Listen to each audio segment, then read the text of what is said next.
Hello and welcome to the Purgatorians cast interviews. In this series, you shall be able to find out more information about the cast, what other projects they are currently working on, as well as their views about the character and the show. Today, we have Patrick Allen who voices Jonnie Jardine. Thanks, Patrick, for joining us. Hi, thank you for having me here. What was your initial response when you read through the synopsis of the Purgatorians and the cast of characters involved? I was pretty impressed by how many characters there were and the depth of the characters that were being created. I mean, it was really, really impressive to see there was so much care taken into the creation of the world and also the depth of the characters that were being written. I mean, there truly is a large amount of characters, and that's, first of all, that's a lot to juggle for a creator, but also there was individual care taken into who they were and what their backstory was. So I was pretty impressed by that. What can you tell us of the story of the show, the themes and such? The show is a realistic show in a fictional place with realistic themes. Sorry, I don't want to give too much away. I don't know what could be construed as a spoiler or not, but I'm pretty much going to leave it at that. It is a story about set in a fictional place with things that we probably deal with in everyday life. And really, these are real people with real feelings and thoughts and opinions, and how they deal with the corruption in the world that is around them. And really, if you really think about it, there's not a lot of difference in that sentence with what you and me, deal with in real life. So I think it's a very realistic story set in a not so realistic location. In your opinion, why will people want to listen to the show? What would keep them coming back for the next episode? I think people will want to listen to the show because of the drama of it. There's a lot of curiosities about it, and I think especially right now, people are kind of drawn to the drama and curiosities of stories, and all they really want is to see a resolution of those stories and dramas. So I really think that what's going to draw people towards this story and keep them coming back is even in episode 1 we get a lot of questions as to what's going on, why are we here, who are these characters, why are they acting in this way, and that will make people want to keep coming back. Why did you want to take part in such a large project? I personally really like being a part of long-term projects. I mean, I love being able to come in and do a project like a commercial, just shoot for the day and then get out. But it's really, really fun and I think interesting to play a character long-term. Right now, I'm performing as an actor in Branson, and I've been a part of a show for a little over a year now, around a year as of like I think a week ago. And the intricacies that I've been able to find in playing that role for a year, I never would have found in, say a month. So being able to be a part of this project for longer term is something that I kind of look for. I also just like stability. just as a person, I like stability. Please, tell the viewer something about your character you are voicing. Jonnie is both compassionate and a little flirty at the same time. And I think that's really, really fun to play because there's a lot of intricacies there to mess with.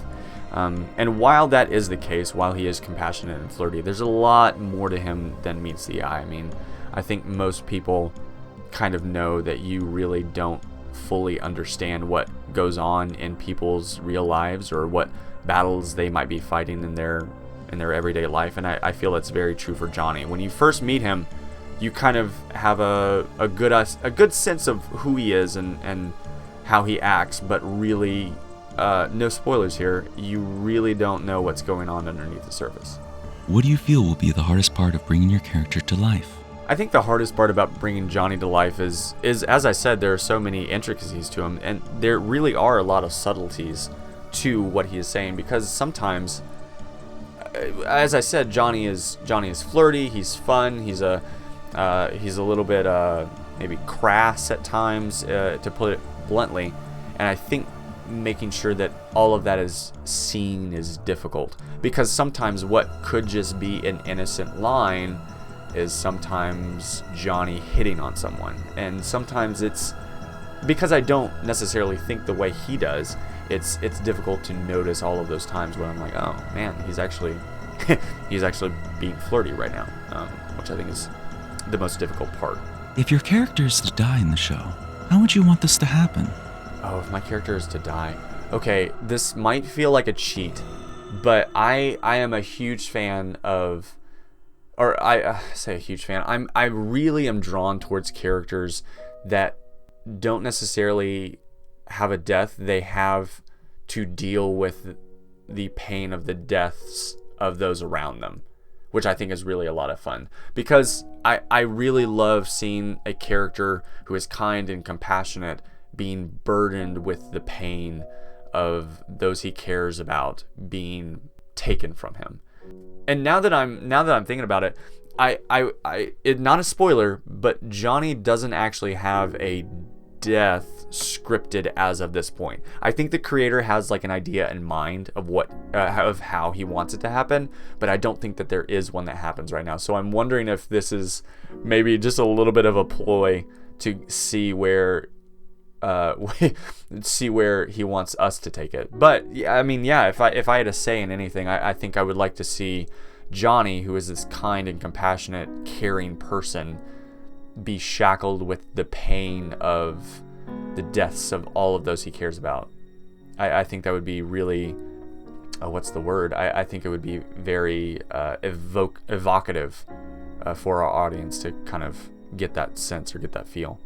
If you could have chosen any character, male or female, who would it be and why? I'm pretty happy with what I have right now, if I'm being honest. I'm male and Jonnie is male, so that's what I'm comfortable playing. What can you tell us of the Purgatorians Anthologies that will be coming alongside this show? What kind of show is it? Yeah, the anthologies are actually a lot of fun. They give a lot of backstory, and we were actually asked to read our anthologies before we came in for the interview, so it was really something that the creator wanted us to know about before we got involved in the interview process. But it really is set up in a flashback type way, where we get to see a little bit of who these characters are and what makes them the way they are. So I think they're gonna offer a lot of insight into where these people come from and why we should be invested in them. I really had a lot of fun reading my anthology. How much input do you have in the show? And does the creator of the show keep you informed about the decisions being made? We actually have a lot of input, which I didn't really expect. A lot of creators kind of go into it and they're the only voice that really matters in the project, but we even have our own Discord that allows us to kind of offer feedback. And I do have to say, it's really a healthy environment for cultivating new ideas and thoughts into where the characters and the story should proceed. And he even invites that in. I think just a couple of days ago, he asked a question about the writing of the show, and we were able to offer feedback in a constructive and non-judgmental way, which I really appreciate. I love that he was able to put together an environment that was not toxic. I think that's kind of one of the main things I look for as an actor, is being in an environment that feels supportive, and that's really what's happened here, both in the creation of this show and also in the development. What inspired you to become a voice actor? It's pretty interesting how I got into voice acting. What I say interesting. It's interesting to me, at least. I tried voice acting when I graduated undergrad. Maybe, I guess that was 7 years ago now. That's way too long. I feel old. But I started around then, and I didn't really get any bites. I kind of tried for a couple of weeks, and then I gave up, really. But then an actor that I perform with now, he mentioned that I should, try and get into it, because I have a very conversational tone, and that's what he said was trending right now in the industry. So I started picking it back up. I tried at a couple of different places, and then now here I am. Is this your first show, or have you done other voice acting projects? So this isn't quite my first show. No, I have another show that I'm running concurrently right now. It's they're both longer term projects, which actually makes complete sense for me. But as of right now, it's pretty easy, because I have this going on, and the other project, it's only gonna last for like 3 seasons. But right now they're working on season 1, and I'm the main antagonist for that show. So I don't really have a lot going on, because I'm not introduced until halfway through season 2. So I'm getting to see the process of building that show, which is really, really cool and fun to see it develop, but I'm not going to come in until later. So that's not quite my first show. In your opinion, what separates this show from others that you have done? I think the amount of depth that the creator is involved in this process, just because he is offering a lot of feedback on characters and kind of the vision that he sees for each, not only episode, but each scene. So it's really cool to see such a hands-on director / creator in this project. Any plans for after the show ends? I don't think I have any plans after the show ends. It's kind of like, how in school they'll ask you, like, where do you see yourself in 5 years? I mean, this is such a long-term project that that it really is like asking that, because I don't know where I do see myself in 5 years. I mean, it's such a long ways off. I mean, it probably at that point I'll probably want to sign back on with another long-term project. If it's with the same creator, that'd be great, but it might be some other studio. Where can people find you if they're interested in your work and want to know more, or possibly hire you? Well, as I said, I'm currently performing in a long-term show. I'm at Dolly Parton Stampede in Branson, Missouri. So if you're ever in the area and you're thinking about coming to see a show, I'd highly recommend ours. It's a lot of fun to perform. We do it every single day, sometimes even a couple times a day. So it's pretty physically demanding, but it's so much fun, and I really think that everyone really enjoy it if you're in the area. But if you're looking for me on social medias, I'm Patrick Allen. That's my performer name, so you can find me on Facebook. I also am on Instagram at performer_Paj, P-A-J. So if you want to look me up there, that's also a place you can find me. If you're looking to hire me, though, I'm on Casting Call Club, and I'm also on voices.com. Imagine you are your character. Any final words from them to the viewers? Any final words from my character? Oh my god. This is unexpected. I think if I had to say anything, it would be, I know y'all can't see Jamie right now, but oh my gosh, she is so attractive. Or something like that. Thank you, Patrick, for joining us, and I wish you and your character every success in both the show and your future roles. Thank you so much for having me. This was a lot of fun. I hope to do this again, maybe after we end the show. If you at home would like to take a look at the other projects Patrick Allen has worked on, is currently working on, and for any further information, please check the description of the video. If you're looking forward to the start of the show, and this has piqued your interest, please do not forget to like, subscribe, and leave a comment below to let us know. Next week, we have Larry Womack joining us, who voices Isaac Newberry, to give us their opinions on their character, the show, and other projects they have worked on. I hope you will join us. Until then, goodbye. Sheesh.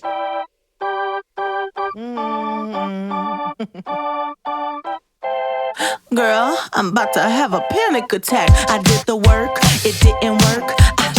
That truth, it hurts. God damn, it hurts.